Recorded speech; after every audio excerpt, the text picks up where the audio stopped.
right, with 7 days left to Christmas, you really can't go wrong with diamonds as gifts. Yeah. And we're going to give you some ideas. We are here with Jeffrey and Terry Brenner. They're the owners of xamdiamonds. And it's a very small boutique in downtown Toronto that you might miss if you don't know anything about it, but it's got a very cool story behind it in terms of how you source your diamonds and how you make the actual jewelry. Welcome, guys. Thank you very much. Thanks for having us. So just to tell you a little bit about it, xamdiamonds, it's exclamation XAM, pronounced with a click. Better with a glass of wine. And it means the people or a unit or a family. Yeah. And our focus is on custom design jewelry. That's our sweet spot. And really, it's about transparency of process. So what we look to do is to bring product from the mine to the market. And Jeffrey's involvement in the diamond business for over 20 years, including 15 years in the junior mining business, allows us to do that. Once it arrives in Toronto, then it's about quality of product, quality of service, exceptional value for money. It's also around trust. That's very, very important. And it's about breaking the barriers of discomfort that people may have when they walk into a jewelry store. Right, that can be kind of overwhelming. But I want to go back to your other point. From my understanding, you know, the mining of diamonds can be very unfair to the people where the diamonds are being mined, where it's slave labor, very dangerous work, all of that sort of thing. When did you make the decision that you didn't want to participate in that way? Well, I grew up in South Africa. We don't have these issues. Safety is key to the new government. The mines that I'm involved in are public companies. They're listed on the TSX. We have a high level of compliance. It's not an issue for us. The workers are paid. The levels of safety are very high. It's an alluvial type of mining. There's no underground mining, so there is no major issues with going underground. I have been involved in the mining for over 10 years. It's a passion of mine, and it's something that I feel strongly about. And there's a lot of local connection to the jewelry that you make because you actually employ George Brown students to help you design these pieces. Sure. One of the things that was very important to us is that it's got to be a connection with the community. Yeah. So we engaged with the college when we first started our business just over 2 years ago, and met with the professors, and they put forward some candidates. And we've got some exceptional women and who've been able to create their own identity in terms of the kind of product and the type of, call it, salesperson that they are. So we're all enjoying each other, and it's been a great time. What a great opportunity as a student to be able to do that. An amazing opportunity. Yeah. So when they bring you the designs, is it meant to sort of fit into an overall sort of umbrella of what your aesthetic is, or can it be just anything? It's largely what the client wants.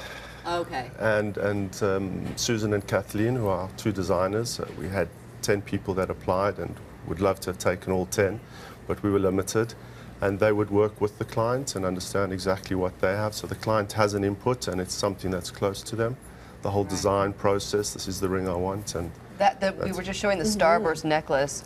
Well, that's what I'm calling it. I don't know. Well, You guys the Starburst is with Chris in mind, because every woman who carries a child deserves a Medal of Honor. So this is something with Kristinelli. Are you going to give it to me? Get your husband on the phone, That's maybe. true. That's we true. can work on some contra arrangement. Well, full disclosure, I met Terry at an event, and the reason why I was so fascinated by your story is that we always come across jewelry at stores, and you never actually get to meet the people who deal in diamonds. And I thought, what's a day in a life like of a diamond dealer? I mean, do you go to the country? Do you go to the mines? I mean, how do you pick out the stones, and how do you know what you want? It's a good question. I travel substantially, mostly into South Africa.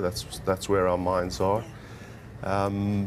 We don't pick the stones as much as they pick us. We don't choose what comes out. Really? And then we work accordingly. All our diamonds are cut and polished in the country of origin. I feel very strongly about that. There's a whole job creation aspect around that. Being Africa, Canada should have a similar system. And I travel between Antwerp, New York, South Africa. These are sort of the diamond centers of the world. And you must see the darker side of this business as well. I mean, it's been referred to as blood diamonds. How do you identify which places to avoid?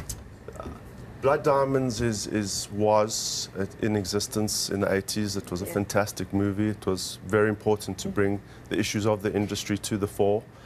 Transparency has become key to the industry, and as we evolve, it becomes more and more transparent, and the industry is aware of these issues, and we deal with it.